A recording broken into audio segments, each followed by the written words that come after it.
Hope and healing. Stories from Utah's hospice families. Beneath the watchful gaze of the Wasatch Mountains, where desert meets snow-capped peaks, countless families have found unexpected blessings in their hospice journeys. These are their stories, shared with permission from families served by Inspiration Hospice across the Wasatch Front. The last family home evening. In a cozy South Jordan home, the Anderson family gathered for what would be their last family home evening with Grandpa Joe. His hospice nurse had helped arrange the evening, ensuring his pain was well managed so he could fully participate. "We sang his favorite hymns," recalls his daughter Marie, and he shared stories about serving his mission in Japan back in the 60s.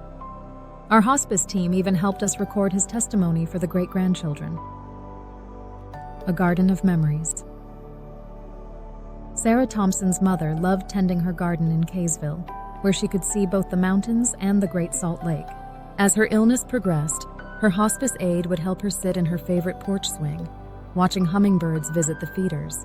"Our hospice nurse suggested we plant bulbs together," Sarah shares, wiping away tears. "Mom knew she wouldn't see them bloom, but she said, 'Every spring, when those daffodils come up, you'll remember our last garden together.'" For Brother Jensen in Bountiful, having his hospital bed positioned to see the temple lights at night brought immense peace.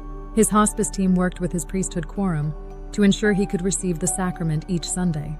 They understood that his spiritual comfort was just as important as his physical comfort, his wife explains. They even coordinated with our home teachers to time their visits when he was most alert. A symphony of love. In Provo, a retired music professor wanted to hear live music one last time. The hospice team coordinated with his former students, and one evening, his living room transformed into a concert hall. String quartet music filled the air as former students, now professional musicians, played his favorite Mozart pieces.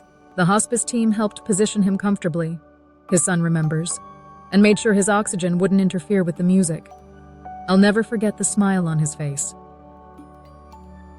The last camping trip. The Williams family from Pleasant Grove had a tradition of camping in American Fork Canyon. When Grandma Williams entered hospice care, her nurse helped the family organize one last camping trip in their backyard. "They helped us set up a medical tent with all her necessary equipment," her grandson explains.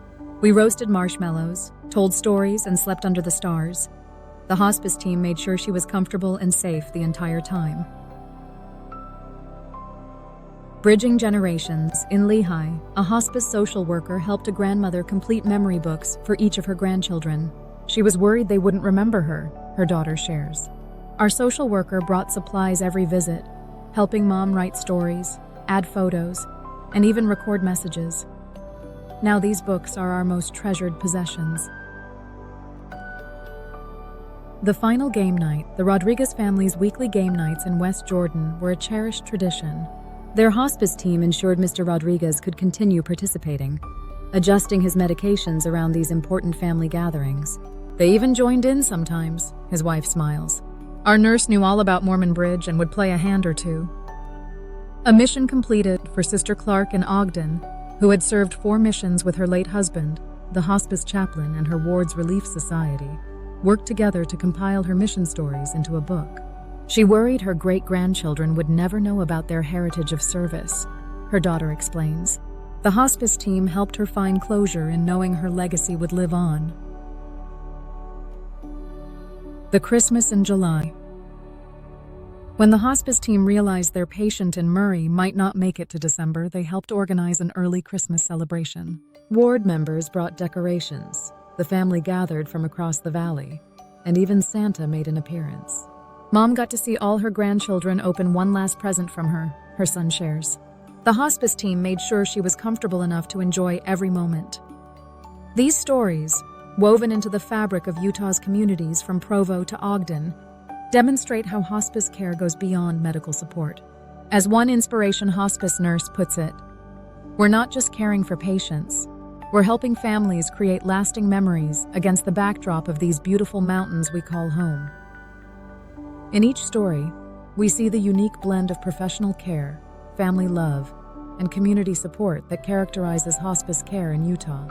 From coordinating with ward members to ensuring patients can maintain their spiritual practices, from organizing meaningful family gatherings to helping create legacies, hospice teams help families find light in their most challenging moments. These experiences remind us that while the journey may be difficult, it can also be filled with profound moments of joy, peace, and connection. As the sun sets behind the Oquirrh Mountains each evening, hospice teams across the Wasatch Front continue their sacred work of helping families write their own beautiful final chapters.